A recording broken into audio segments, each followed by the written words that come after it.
নমস্কার বন্ধুরা।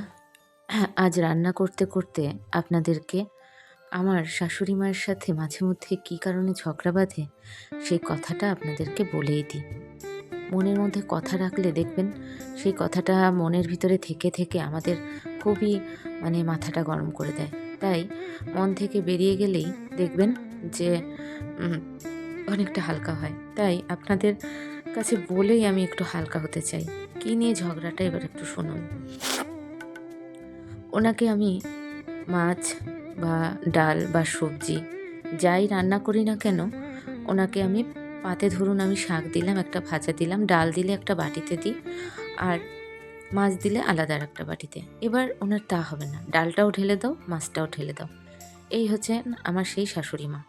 এনার সাথে আমার ডেলি ডেলি এই কারণেই ঝগড়া বাঁধে। ওনাকে যদি বলি না আমি আলাদা বাটিতে দেব, হবে না, তুমি একসাথে দিয়ে দাও। যাইবো তো সেই একই জায়গায়। একই জায়গায় গেলে পরে কি হবে?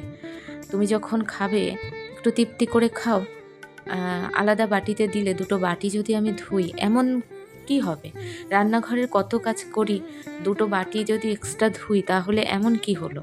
সেটা আমি ওনাকে বুঝিয়ে বলতে বুঝাতেই পারি না। এই নিয়ে বেঁধে যায়। হ্যাঁ, তুমি শুধু বাসন মানে বাড়াও। একগাদা বাসন ধোবা নাকি? বাটি বাটিতে বাটিতে দেওয়ার কি দরকার? আম এই বলবে। এই নিয়েই বেঁধে যায় মাঝে, মাঝে তুমুল লড়াই। আমি বলব, "না, ওইভাবে খাওয়া যাবে না। শাক আগে খাবা, No, ডাল no, দিয়ে no, ভাজা no, দিয়ে খাবা, মাছটা দেবো, no. ওটা দিয়ে আলাদা খাবা।"